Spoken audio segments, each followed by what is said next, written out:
Oi, meu nome é Júlio e esse é o meu Draw My Life. Pra ser sincero, eu não tava muito afim de fazer porque minha vida foi uma bosta. Mas aí um monte de gente me pediu e eu comecei a me imaginar vendo esse vídeo daqui a uns anos e eu acho até que vai ser da hora. Enfim, eu nasci no dia 25 de maio de 1993 aqui em São Paulo. E antes mesmo de eu sair da barriga da minha mãe, a minha vida já começou a dar sinais de que ia ser uma bosta porque meu pai tentou me abortar. E é claro que eu não descobri isso naquela época, né? Quem me contou isso foi minha mãe, depois de muito tempo disso acontecer, e ela até escondia isso de mim. E se não fosse minha mãe, hoje eu não ia estar aqui porque foi ela que não deixou meu pai me abortar. Às vezes eu acho até que ela se arrepende disso. E às vezes quando eu me olho no espelho eu também me acho um aborto mal sucedido. Daí eu nasci e todo mundo ficou morando junto, eu, minha mãe, meu pai, meus irmãos mais velhos e o Bichoxó, que era o cachorro da família. Conforme eu fui crescendo, minha família achou que eu ia ser um gênio, porque com menos de um ano de idade eu já tava falando e andando, e antes de entrar na escola eu já sabia ler e escrever. O problema é que tava todo mundo enganado, porque depois disso só veio burrice, só veio nota vermelha e eu passei todos os anos da escola pelo conselho. Tipo, os professores me davam nota só pra não me ver nunca mais, aí me passava de ano. Até aí tava tudo lindo, tava tudo bacana, só que aí uma briga estragou tudo. Eu não lembro o motivo dessa briga, não lembro nem se foi briga mesmo, mas o meu pai foi embora e levou o Bichoxó junto com ele. Eu era muito apegado àquele cachorro e isso me fez meio que entrar em depressão. Aí minha mãe foi obrigada a pegar outro cachorro pra fazer eu me sentir melhor. E eu fui muito filha da puta, né? Eu senti falta do cachorro, não do meu pai. Naquela época minha mãe tinha uma amiga veterinária e ela levava todo dia um cachorro novo lá em casa pra eu tipo que fazer um test drive e escolher. Só que aí eu tava tão exigente que minhas penas já tava quase acabando, quando no último dia da semana eu peguei um vira-lata. No começo a gente chamava ele de Totó, que é o nome mais comum que se tem pra cachorro depois do nome Rex, mas aí depois a gente descobriu que ele era fêmea e mudou o nome dele pra Tatinha. E sobre o nome errado, eu não tinha malícia naquela época pra saber o que era um pênis pra poder definir a sexualidade de um animal. Eu só fui ter essa malícia muito mais tarde, e isso não foi muito bom porque eu desenhei um pinto na igreja. Mas não era aqueles pinto comum não, que se desenha na carteira de escola. Era um pinto cheio de relevo, tá ligado? Parecia um de verdade mesmo, cheio de veia, durão, gozando. E foi nessa mesma igreja que eu mostrei o dedo pros fiéis, achando que aquilo era um gesto bonito, e bati em uma menina porque ela tinha pegado uma bolinha minha. Hoje em dia eu passo na frente de uma igreja e o meu corpo já começa a pegar fogo de tanto pecado que tem guardado aqui dentro. Naquela época eu não tinha malícia, mas eu já sabia executar um assassinato. Não que eu tenha matado alguém, mas eu tentei. Teve uma vez que eu corri atrás dos meus irmãos com uma faca pra matar eles, só porque eles tinham comido meu brigadeiro. Eu até me arrependi de não ter matado eles, porque alguns anos depois minha irmã atravessou um farol vermelho me puxando junto com ela, e isso fez a gente ser atropelado. Se eu tivesse matado ela, eu teria evitado esse acidente. Durante todo esse trajeto da minha vida, a gente mudou de casa várias vezes, e o pior lugar que a gente morou foi quando eu comecei a estudar. E o pior de tudo é que essa casa era mal assombrada. Acontecia várias coisas estranhas lá, tá ligado? Passo de madrugada, vulto brincando de pega-pega, janela batendo, porta abrindo, um monte de coisa. Teve uma vez que a minha prima disse até que tinha visto o Ayrton Senna andando lá no quintal. E o mais estranho é que naquela época não tinha maconha ainda, maconha ainda não existia. Aquele bairro era tão ridículo, tão violento, que fazia inveja até na faixa de Gaza. Naquela época minha rotina era ir pra escola correndo, com medo de ser assaltado e ficar em casa o dia inteiro sonhando em ter um videogame, mas era só sonho mesmo porque minha mãe não podia me dar um por causa das nossas condições daquela época. E eu só fui ser assaltado pela primeira vez muito tempo depois. Eu tinha ido pagar a última prestação que eu tinha feito do meu celular e na saída da loja eu fui roubado. Até hoje eu tenho a impressão de que aquele ladrão era contratado pelas Casas Bahia. E sobre o bullying, que todo mundo que fez um Draw My Life sofre, eu também sofri, mas foi só 2 vezes. No prezinho, um moleque tentou roubar meu glitter. Eu era meio viado naquela época, ficava desenhando borboleta e pintando com glitter rosa. E no colegial, um moleque maior me ameaçava o tempo todo sem eu fazer nada. O do bullying do prezinho eu revidei com porrada na hora e o moleque parou, nunca mais nem olhou pra minha cara. Foi no primeiro dia de aula isso. E o do bullying do colegial só parou de me encher o saco quando eu bati em um outro cara que tentou zoar comigo também. Até aí eu não tinha feito nada com o cara que fazia bullying comigo no colegial. Só que aí alguns anos se passaram e eu tive algumas relações com a namorada dele e, né, passei o rodo mesmo. Foi até bom ter sofrido esse bullying. E o bullying eu também acho normal, acho que todo mundo já sofreu e isso até é bom, porque a partir daí você percebe que a vida não vai ser só facilidade. Sempre vai ter uma filha da puta pra querer estragar o seu dia e tentar te derrubar, literalmente, né, porque levar uma bica na perna e ficar em pé é meio difícil. Aí depois dessa reviravolta eu virei aquele aluno de fundão que zoava, tirava nota ruim e só estudava quando queria, que geralmente era no quarto bimestre, porque ou você estudava ou você repetia de ano. Ali o bullying continuava ainda, mas era generalizado, tá ligado? Todo mundo sofria, todo mundo recebia, era da hora. Foi ali que eu comecei a fazer as pessoas rirem e foi lá que eu divulguei o vídeo dos primeiros vloggers do YouTube, quando eu conheci, na época que eu tinha ganhado meu primeiro computador, e muitas pessoas diziam que eu também devia fazer porque eu levava jeito pra aquilo. Eu fazia imitações, contava piada, dançava com as professoras, mas aquela ideia me deixou meio tímido e eu nem criei os vídeos. E aquele meu pai que tinha ido embora de casa quando eu era muito mais novo, sumiu por muito tempo e depois voltou a ir me visitar uma vez por semana. Eu meio que não gostava dele por ele ter ido embora e tal, mas com o tempo eu fui me reacostumando e aos poucos eu me reapeguei completamente a ele. Teve uma vez que ele chegou aqui em casa mandando eu pegar uma caixa no carro dele e nessa caixa tinha um PlayStation 1 que era um presente pra mim. Foi muito foda, tá ligado? Eu meio que realizei aquele sonho de infância que era ter um videogame. Eu passava o dia todo jogando Crash e Wine Eleven. Naquela época eu vi os gráficos do jogador tudo mal feito e ainda tinha coragem de dizer que ele estava igualzinho. Os bagulho tinham o gráfico mais quadrado que o Minecraft, mano. Aí em 2007, aquele cachorro chamado Bichochoque que o meu pai tinha levado com ele, acabou morrendo e ele ficou triste demais, tá ligado? E isso aconteceu mais ou menos um mês antes dele fazer uma cirurgia que infelizmente foi mal sucedida. Essa foi a pior fase da minha vida. Eu me arrepeguei ao meu pai, ele foi fazer uma cirurgia, ele me ligou no dia da cirurgia dizendo que me amava e de noite eu recebi ligação dizendo que ele não tinha resistido. Aí eu meio que entrei em depressão de novo e depois de muito tempo eu melhorei e fiquei triste de novo porque a Tatinha, que era aquela minha cachorrinha que eu peguei quando era mais novo, ficou com os tumores na barriga e precisou fazer uma cirurgia também. A cirurgia parecia ter sido bem sucedida, mas não foi porque depois de um tempo os tumores começou a reaparecer e a Tatinha não podia fazer essa cirurgia de novo porque senão ela não aguentaria. A Tatinha gostava de mim, mas eu achava ela muito mais apegada à minha mãe. Eu até dizia que quando ela fosse morrer, ela ia morrer no colo da minha mãe porque ela era a pessoa que ela mais amava. Aí o tempo foi passando, a Tatinha foi ficando cada vez mais incapaz de fazer as coisas, andava pouco, não aguentava comer, vivia cansada e eu ficava o dia todo cuidando dela. A única vez que eu não cuidei dela foi quando meu irmão ficou de folga e eu pedi pra ele fazer isso por mim enquanto eu fosse na rua conversar com os amigos. Aí no meio dessa conversa eu recebi a ligação dele e já fui correndo pra casa sem nem atender o telefone porque eu já tava imaginando o pior. Chegando em casa, a Tatinha tava deitada no chão sem conseguir se levantar e eu sentei do lado dela. Eu cheguei até a pedir pra ela não morrer, já chorando.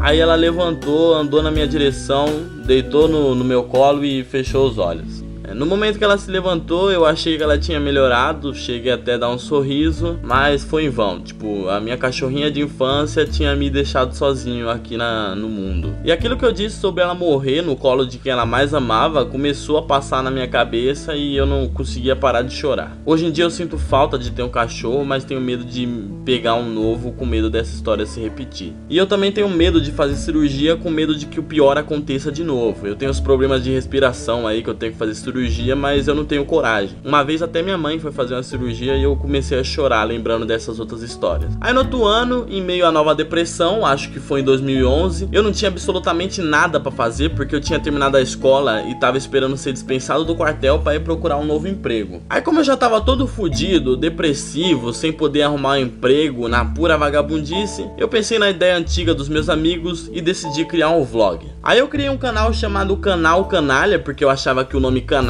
combinava com canalha por ser meio que uma abreviatura, e só no final desse mesmo ano eu decidi botar a minha cara lá no YouTube e logo no meu primeiro vídeo sobre comerciais eu já tive uma boa repercussão. Aí conforme o tempo foi passando eu fiz novos contatos no YouTube, esses contatos me ajudaram a fazer meu canal crescer, o público foi aumentando, eu fui me soltando, escrevendo roteiro, mudando de conteúdo, às vezes até cenário e pimba, tô até hoje fazendo vídeo. Tipo, o meu Meu canal não é um canal gigantesco com milhões de inscritos que rende milhões de reais por mês, mas tem um público bom que cresce aos poucos e isso pra mim já é ótimo. Hoje em dia minha família tem uma condição melhor, ainda bem, eu já posso ter um videogame de última geração, a gente já tem a nossa casa própria, a gente vive bem e é isso que importa, né? Eu até me considero uma pessoa feliz por mais que eu tenha me fudido pra caralho. Eu até fico feliz em fazer as pessoas rirem porque eu realmente sei o bem que o sorriso faz. Aliás, um dos meus sonhos é trabalhar fazendo as pessoas rirem. Eu não me acho engraçado, mas tem que sonhar, né?